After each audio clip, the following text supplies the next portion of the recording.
के दूसरे और चौथे रविवार शाम 7:30 बजे सिर्फ डीडी न्यूज पर।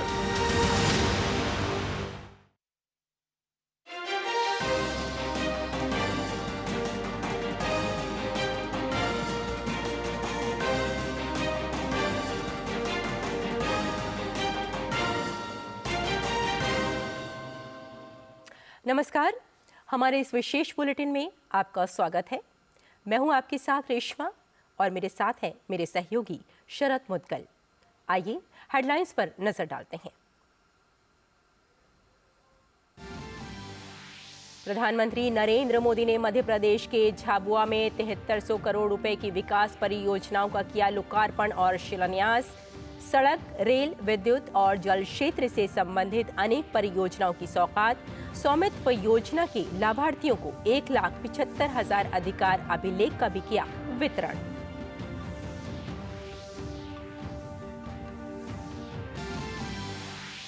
प्रधानमंत्री ने मध्य प्रदेश के झाबुआ में विशाल आदिवासी महाकुंभ को किया संबोधित। कहा, हमारे लिए जनजातीय समाज वोट बैंक नहीं बल्कि देश का गौरव। लोकसभा चुनाव 2024 में एनडीए 400 और अकेला कमल का निशान 370 सीटों का आंकड़ा करेगा पार। लूट और फूट को बताया कांग्रेस का ऑक्सीजन।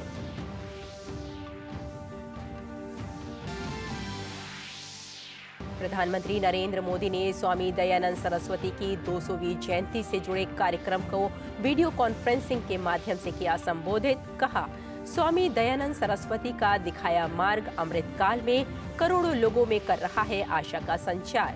महिला अधिकारों के प्रयासों से जन जन को जोड़ना महर्षि दयानंद को होगी सच्ची श्रद्धांजलि। प्रत्यक्ष कर संग्रह में जबरदस्त उछाल। वित्त वर्ष 2023-24 में सकल प्रत्यक्ष कर संग्रह में 17.01% और शुद्ध प्रत्यक्ष कर संग्रह में 20.66% से भी अधिक की वृद्धि। चालू वित्त वर्ष में 2.25 लाख करोड़ रुपए से ज्यादा के रिफंड जारी। उत्तराखंड में समान नागरिक संहिता की नियमावली ड्राफ्ट बनाने की कवायद शुरू। पूर्व मुख्य सचिव शत्रुघ्न सिंह की अध्यक्षता में 9 सदस्यीय समिति का गठन। समान नागरिक संहिता उत्तराखंड 2004 विधेयक को विधानसभा से मिल चुकी है मंजूरी। हल्द्वानी हिंसा का मास्टरमाइंड अब्दुल मलिक को उत्तराखंड पुलिस ने दिल्ली से किया गिरफ्तार। पुलिस हल्द्वानी में करेगी पूछताछ। दंगाइयों की गिरफ्तारी के लिए राज्य पुलिस की 12 टीमें की गई हैं गठित।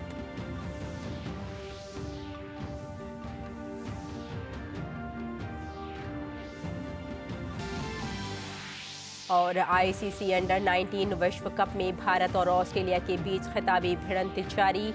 ऑस्ट्रेलिया ने भारत के सामने जीत के लिए रखा 254 रन का लक्ष्य। और अब समाचार विस्तार से। प्रधानमंत्री नरेंद्र मोदी ने मध्य प्रदेश के झाबुआ में लगभग 7500 करोड़ रुपए की विकास परियोजनाओं की सौगात दी। पीएम ने जिन परियोजनाओं का शुभारंभ और शिलान्यास किया, उनसे क्षेत्र के जनजातीय समुदाय को विशेष रूप से लाभ होगा। प्रधानमंत्री ने कई रेल परियोजनाओं का भी शुभारंभ और शिलान्यास किया। इनमें रतलाम रेलवे स्टेशन और मेघनगर रेलवे स्टेशन के पुनर्विकास की आधारशिला भी शामिल है। इन स्टेशनों का पुनर्विकास अमृत भारत स्टेशन योजना के अंतर्गत किया जा रहा है।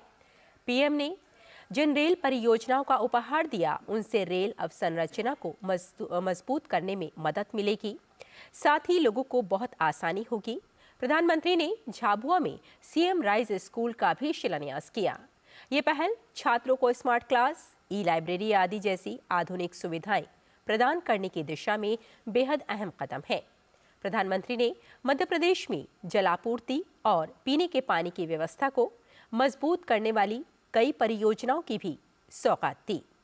पीएम ने मध्य प्रदेश में 3,275 करोड़ से अधिक की कई सड़क विकास परियोजनाओं को राष्ट्र को समर्पित किया। इन परियोजनाओं से सड़क संपर्क में सुधार होगा और क्षेत्र में आर्थिक विकास में भी मदद मिलेगी। प्रधानमंत्री ने लगभग 2 लाख महिला लाभार्थियों को आहार अनुदान योजना के अंतर्गत आहार अनुदान की मासिक किस्त ट्रांसफर की। इस योजना के अंतर्गत मध्य प्रदेश की विभिन्न विशेष पिछड़ी जनजातियों की महिलाओं को पौष्टिक आहार के लिए 1500 रुपये प्रति माह प्रदान किए जाते हैं। पीएम ने प्रधानमंत्री आदर्श ग्राम योजना के अंतर्गत 559 गांवों के लिए 55.9 करोड़ रुपए जारी किए। इस राशि का उपयोग आंगनवाड़ी भवन, राशन की दुकानों, स्वास्थ्य केंद्र, स्कूलों में अतिरिक्त कमरे, आंतरिक सड़कों सहित विभिन्न प्रकार की निर्माण गतिविधियों के लिए किया जाएगा। पीएम ने स्वामित्व योजना के लाभार्थियों को 1.75 लाख अधिकार अभिलेख वितरण का भी शुभारंभ किया। इससे लोगों को उनकी जमीन के अधिकार के लिए दस्तावेजी साक्ष्य उपलब्ध हुए हैं। प्रधानमंत्री नरेंद्र मोदी ने मध्य प्रदेश के झाबुआ में विशाल आदिवासी महाकुंभ को संबोधित किया। पीएम ने जनजातीय समाज के कल्याण के लिए सरकार द्वारा किए जा रहे कामों का जिक्र किया। पीएम ने कहा कि मध्य प्रदेश में डबल इंजन सरकार डबल तेजी से काम कर रही है। प्रधानमंत्री ने कहा कि मध्य प्रदेश में विधानसभा के नतीजे लोकसभा के परिणामों का मिजाज पहले ही बता चुके हैं। पीएम ने कहा कि अब तो विपक्ष के नेता भी कहने लगे हैं कि 2024 में एनडीए का 400 पार होगा।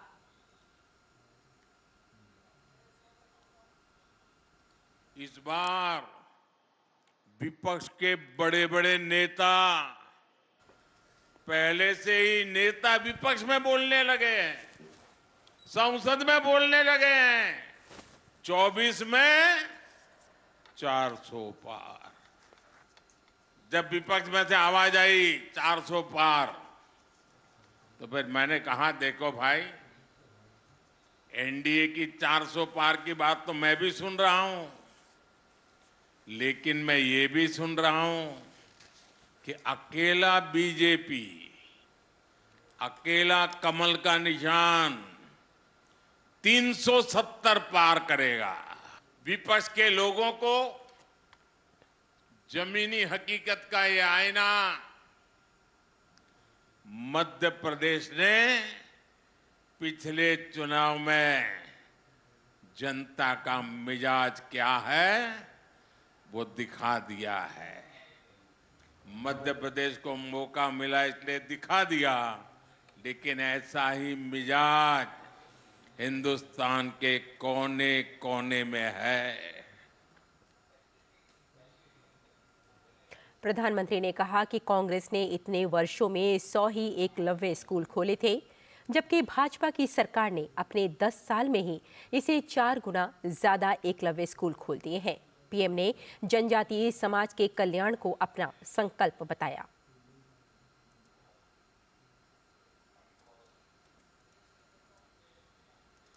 आपका सम्मान भी और आपका विकास भी ये मोदी की गारंटी है। आपके सपने, आपके बच्चों के सपने, नौजवानों के सपने,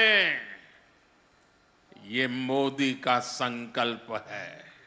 इसलिए भगवान बिरसा मुंडा की जयंती को जनजातीय गौरव दिवस के तौर पर मनाने का फैसला मोदी सरकार ने किया। टंटिया मामा के बलिदान को याद कर आज बलिदान दिवस मनाया जाता है। उन्हीं के नाम पर आज मैं युवाओं के लिए क्रांति सूर्य टंट्या भील विश्वविद्यालय की घोषणा कर रहा हूं।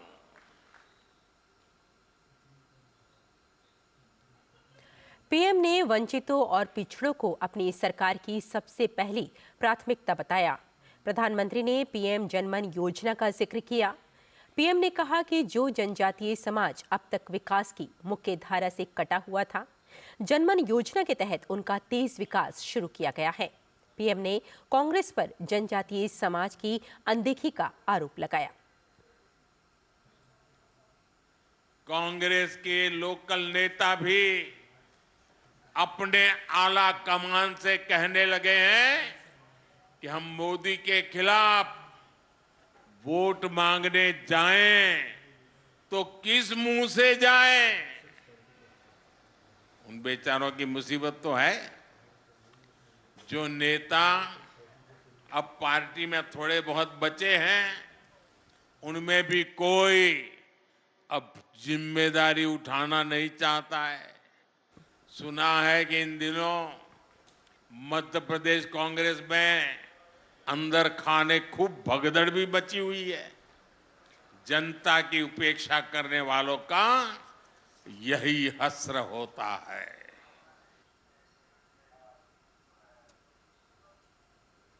पीएम ने कहा कि कांग्रेस और उसके दोस्तों की दो ही ताकत है।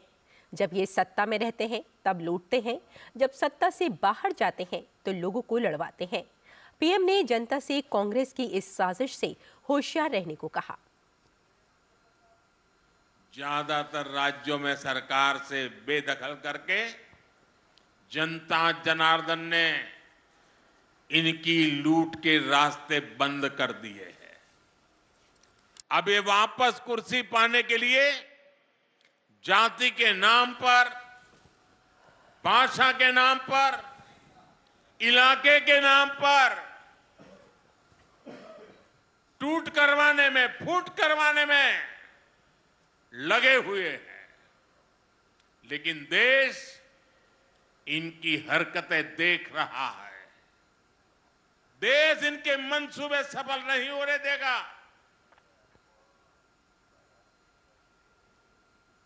प्रधानमंत्री नरेंद्र मोदी ने स्वामी दयानंद सरस्वती जी की 200वीं जन्म जयंती पर आयोजित समारोह को संबोधित किया। ये समारोह गुजरात के मोरबी में स्थित स्वामी जी की जन्मस्थली टंकारा में हुआ। कार्यक्रम को वर्चुअल माध्यम से संबोधित करते हुए पीएम ने कहा कि उनके जीवन पर स्वामी दयानंद सरस्वती जी का एक अलग प्रभाव है। पीएम ने कहा कि स्वामी दयानंद सरस्वती जी केवल एक वैदिक ऋषि ही नहीं थे, वो एक राष्ट्र चेतना के ऋषि भी थे।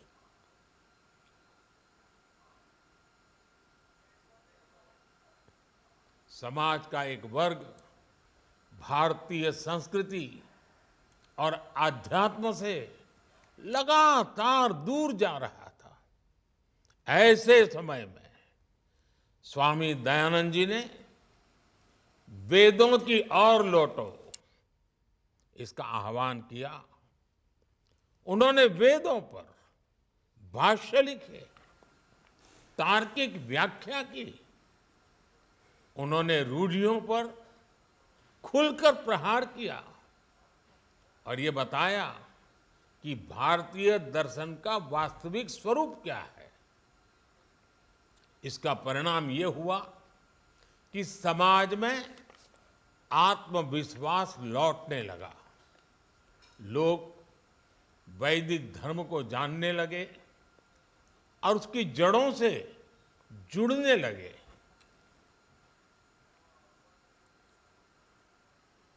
प्रधानमंत्री ने कहा कि स्वामी जी के मन में भारत को लेकर जो विश्वास था, अमृतकाल में हमें उसी विश्वास को अपने आत्मविश्वास में बदलना होगा। पीएम ने महिलाओं के अधिकारों और उनकी भागीदारी के लिए महर्षि दयानंद जी के संदेश को याद किया।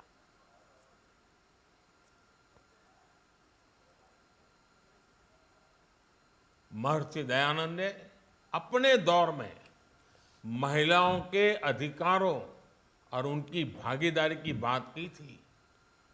नई नीतियों के जरिए, ईमानदार कोशिशों के जरिए देश आज अपनी बेटियों को आगे बढ़ा रहा है।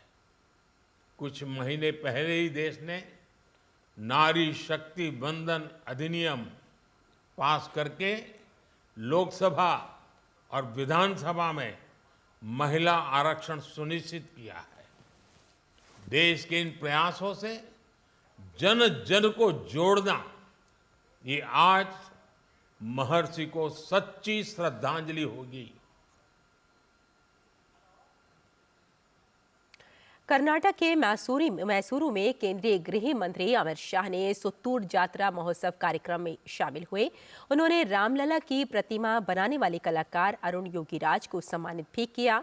गृह मंत्री अमित शाह ने इस अवसर पर अपने संबोधन में कहा कि प्रधानमंत्री नरेंद्र मोदी ने हमारे देश की सांस्कृतिक विरासत को विश्व पटल पर गौरवान्वित करने का काम किया है। उन्होंने कहा कि अयोध्या में राम मंदिर, काशी में काशी विश्वनाथ कॉरिडोर, ढेर सारे हमारे सांस्कृतिक चेतना केंद्रों को प्रधानमंत्री नरेंद्र मोदी ने पुनर्जीवित करने का काम किया है। नरेंद्र मोदी जी ने हमारे देश की सांस्कृतिक विरासत को विश्व के पटल पर गौरवान्वित करने का काम किया। अयोध्या में राम मंदिर, काशी में काशी विश्वनाथ कॉरिडोर, महाकाल कॉरिडोर, बाबा केदारनाथ और बद्रीधाम की नगरी का पुनरुत्थान, ढेर सारे हमारे सांस्कृतिक चेतना केंद्र को मोदी जी ने पुनर्जीवित करने का काम किया।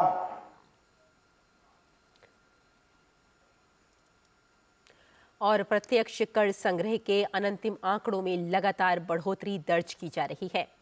10 फरवरी 2024 तक सकल संग्रह 18.38 लाख करोड़ रुपए हो गया है, जो पिछले वर्ष की इसी अवधि के सकल संग्रह से 17.30% अधिक है। Central board of direct taxes (CBDT) ने एक रिपोर्ट जारी कर ये जानकारी दी। रिपोर्ट में कहा गया है कि देश का नेट डायरेक्ट टैक्स कलेक्शन भी पिछले साल के मुकाबले 20.25% बढ़कर 15.60 लाख करोड़ रुपए के आंकड़े पर पहुंच गया है। ये आंकड़ा वित्त वर्ष 2023-24 के लिए संशोधित अनुमानों का 80.23% है। CBDT ने कहा कि डायरेक्ट टैक्स कलेक्शन के ये आंकड़े लगातार ऊपर जा रहे हैं।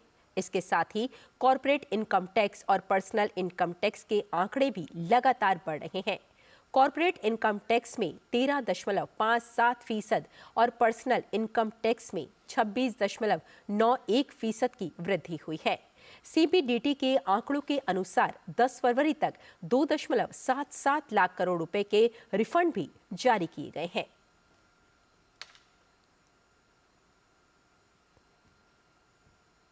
केंद्रीय सशस्त्र पुलिस बलों CAPFS में कांस्टेबल भर्ती परीक्षा को लेकर गृह मंत्रालय की ओर से बड़ा फैसला लिया गया है।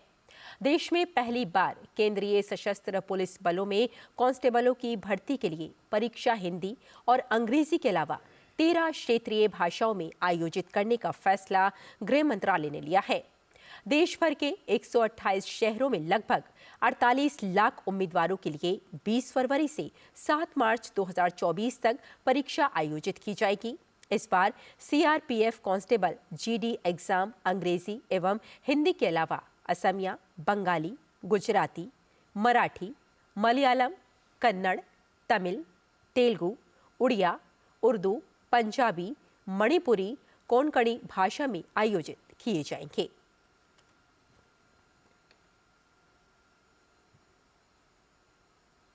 उत्तराखंड सरकार ने समान नागरिक संहिता विधेयक के विधानसभा से मंजूरी के बाद इसके सफल क्रियान्वयन के लिए नियमावलियों को ड्राफ्ट तैयार करने के लिए ड्राफ्टिंग कमेटी गठित कर दी है।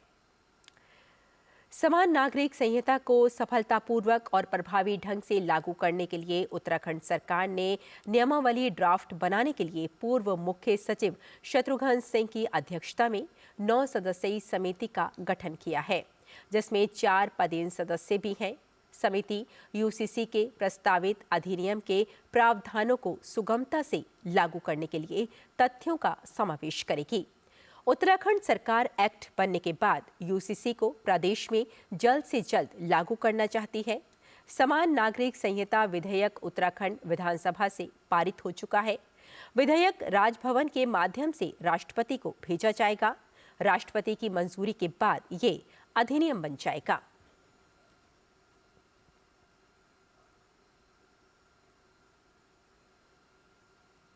उत्तराखंड के हल्द्वानी हिंसा मामले के मास्टरमाइंड अब्दुल मलिक को उत्तराखंड पुलिस ने दिल्ली से गिरफ्तार कर लिया है। अब्दुल मलिक को उत्तराखंड पुलिस दिल्ली से हल्द्वानी ले गई है। अब्दुल मलिक से हल्द्वानी में पूछताछ होगी। हल्द्वानी में हुई हिंसा में अब्दुल मलिक का किरदार काफी अहम बताया जा रहा है।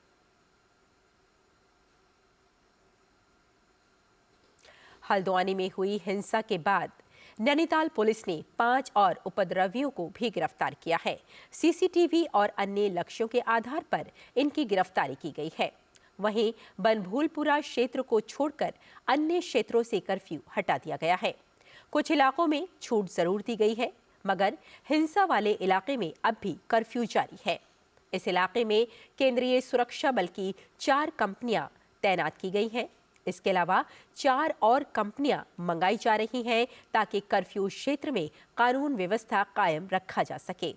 वहीं जिलाधिकारी वंदना सिंह के निर्देश पर कर्फ्यू ग्रस्त क्षेत्र बनभूलपुरा में आवश्यक सेवाओं को सुचारू करने के साथ ही मेडिकल स्टोर खुलवाए गए हैं और बनभूलपुरा प्राथमिक स्वास्थ्य केंद्र को खोल दिया गया है।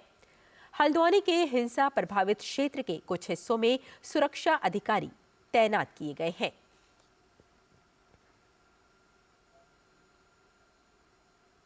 बिहार में फ्लोर टेस्ट से पहले सियासी हलचल तेज है। जहां आरजेडी की बैठक के बाद तेजस्वी यादव ने अपने विधायकों को उनके ही आवास पर रुकने के लिए कहा है, तो बिहार सरकार में मंत्री विजय कुमार चौधरी के आवास पर जेडीयू विधायकों की बैठक चल रही है। बिहार के मुख्यमंत्री और जेडीयू के राष्ट्रीय अध्यक्ष नीतीश कुमार कल 12 फरवरी को शक्ति परीक्षण से पहले पार्टी विधायकों की बैठक के लिए पार्टी नेता और राज्य मंत्री विजय कुमार चौधरी के आवास पर पहुंचे। बिहार के उप मुख्यमंत्री विजय कुमार सिन्हा और भाजपा विधायक गया के महाबोधि रिजॉर्ट से पटना के लिए रवाना हुए। बता दें कि मुख्यमंत्री नीतीश कुमार के नेतृत्व वाली एनडीए सरकार का फ्लोर टेस्ट कल 12 फरवरी को विधानसभा में होगा।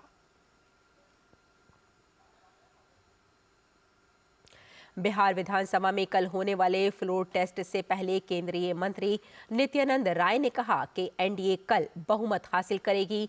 एनडीए के सारे लोग एकजुट हैं और तेजस्वी जी को कल पता चलेगा। वो अपना घर देखें, अपना घर बचाएं।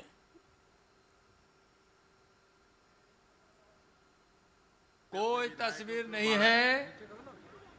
एनडीए के सारे लोग एकजुट हैं और तेजस्वी जी को कल पता चलेगा। वो अपना घर देखें, अपना घर बचाए। कल एनडीए बहुमत हासिल करेगी। एनडीए के लोग एकजुट हैं और एनडीए के जो हमारे माननीय विधायक हैं, सारे के सारे नीति सिद्धांतों से बंधे हुए हैं और विरोधी का तो काम है आरोप लगाना, कुछ कुछ कहना।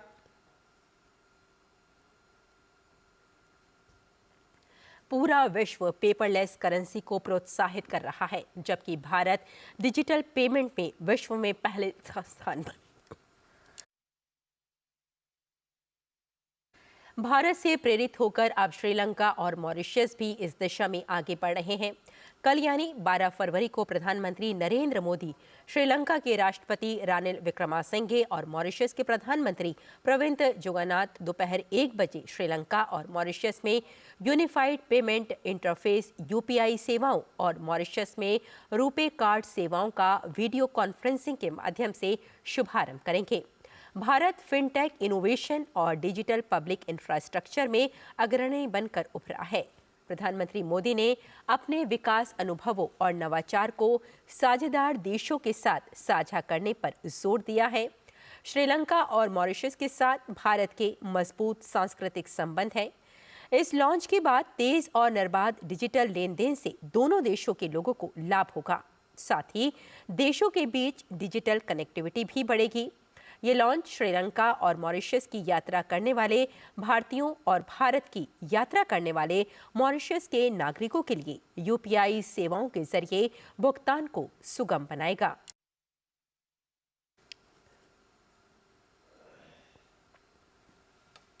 ऑस्ट्रेलिया के पर्थ में भारतीय समुदाय को संबोधित करते हुए विदेश मंत्री एस जयशंकर ने कहा कि भारत को संयुक्त राष्ट्र सुरक्षा परिषद में स्थायी सीट जरूर मिलेगी। उन्होंने कहा कि मुझे इस बात की उम्मीद 100% है। हालांकि संयुक्त राष्ट्र सुरक्षा परिषद में स्थायी सीट हासिल कर लेना हमारे लिए आसान नहीं होगा। ऐसे बहुत से देश हैं जो भारत को स्थायी सीट मिलते नहीं देखना चाहते।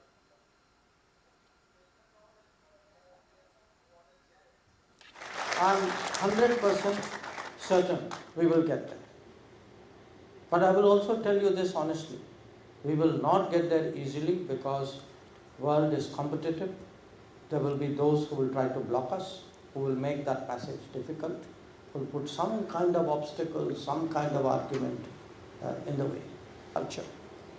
So that sense today that India is trusted, India is well regarded, a lot of people want to see us. And it's a very interesting thing. In the UN, actually every year in different bodies of the UN, there are elections. If you look, India is one of those countries which consistently does well in those elections. We often do better in those elections than the 5 who are already in the Security Council. So that should tell us something, that we enjoy in that sense the trust and confidence of the world. So our time is coming, but we have to work for it. We have to make sure at home we get everything right, that the path we have followed, we now need to sort of accelerate that and go forward. And I'm sure as that takes place, we will get. उपराष्ट्रपति जगदीप धनखड़ ने आज महाराष्ट्र के गोंदिया में एक medical college की आधारशिला रखी। कार्यक्रम में महाराष्ट्र के राज्यपाल रमेश बैस, मुख्यमंत्री एकनाथ शिंदे, सांसद प्रफुल्ल पटेल सहित अन्य गणमान्य लोग उपस्थित थे। इस मौके पर उपराष्ट्रपति ने कहा कि केंद्र सरकार ने दवाइयों के दाम को नियंत्रित करने के लिए बड़े कदम उठाए हैं। उपराष्ट्रपति ने कहा कि हमें आयुर्वेद को अपनाना चाहिए।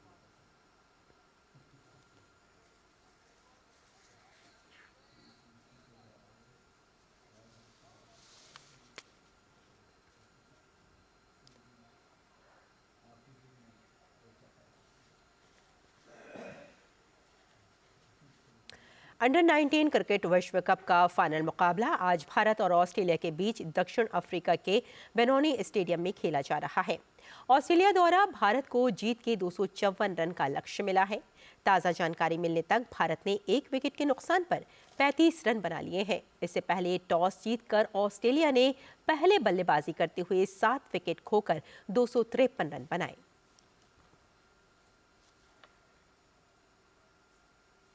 तो हमारे इस विशेष बुलेटिन में फिलहाल इतना ही। मुझे और मेरे सहयोगी शरद मुदगल को यहीं अनुमति दें। नमस्कार।